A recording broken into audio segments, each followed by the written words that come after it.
Running an adoption through Adopt-A-Friend is best done from the point of sale system. Not only does it take care of the dollars involved, but it also makes sure that all the proper forms pop up and that the staff and the public are walked through the adoption process.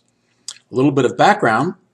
First of all, in our pet section, under supporting tables, under the status types, make sure that all the different statuses are set to show whether the status means that the pet is in the facility and also if they're allowed to be adopted.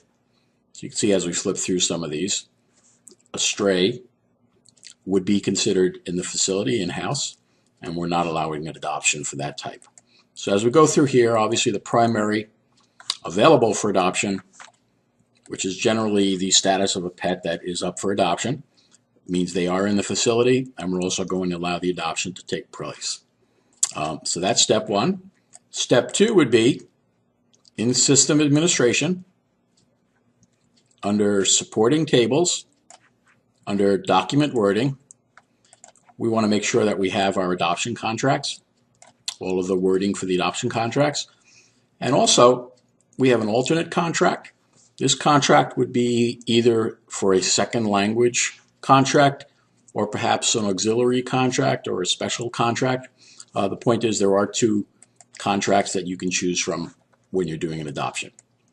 The last step would be also from the main menu, System Administration, under Supporting Tables, under Services.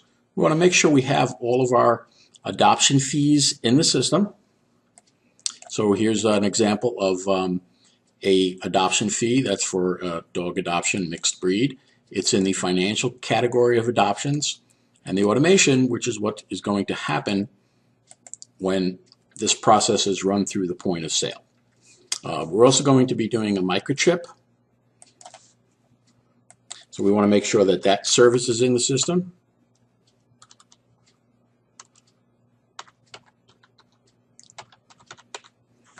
And if it's one of the automated microchips that Adopt-A-Friend will register, again, we're going to place this into a financial category. In this case, I'm going to put that into the adoption category. And for the automation, I'm going to choose the ID tag microchip, and we don't necessarily have to have a fee on that. Now that we've got all those elements, now we can actually, third and most important thing is making sure that we have a pet that is available for adoption. So we've got our pet here that's all set to go. Now back from the main menu, from the point of sale. The procedure for all the point of sale transactions always start the same way. We check to see if the person is in our system. If they are, we just click on them, and now they're checked into the transaction and we're ready to begin the transaction. If they were not in the computer, we would have clicked the Add New Person button, which would have created a master list record, and the person would be in the computer. Next, in our item number section, we choose that adoption service.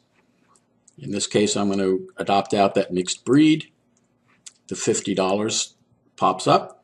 This is a pet required service, so we're going to click the Find List, and Adopt-A-Friend is going to show us any of the pets that are available for adoption. I could have typed the pet ID in directly, but this is a good way to double check that you've got the right pet. So I'm going to go ahead and click this guy right here. And I'm also going to add that microchip service on and make sure that it's also pet number 1 that we know is getting that microchip. Down here in the lower left, we take our payment in any accepted payment form. We go ahead and click the Record Sale button, print the receipt.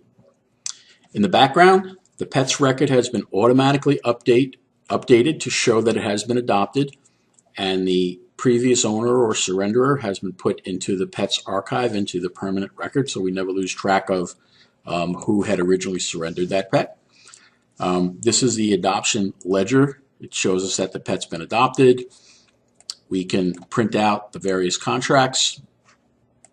If the pet has not been sterilized, You can opt to print out a sterilization contract of some form, or perhaps a coupon or some other piece of paper that'll make sure that they follow up on the spay and neuter. Then the adoption contract itself. The bottom part of this is completely controllable. That's the information we filled out in the document wording. And we can also opt to give the new owner a copy of the pet's health record, although some of this may also appear on the bottom of the invoice, depending on how, or the adoption contract, depending on how you have the system set up. So once we're done checking this out, printing out the required forms, we're going to close this up. And then the microchip automation pops up, in which case, if you have already implanted the microchip, you really need to do nothing except just review to make sure it has the today's date that it's all set to be signed up for. It'll show the invoice number that the adoption and the microchip was added onto. So you basically just take a quick look at this. This is now flagged for automatic upload when you're ready to register your next batch of chips. Now we're all done. The pet's adopted out. All of our paperwork is in place. All of our dollars are in place. And this evening, or whenever we register our microchips, that will also be registered.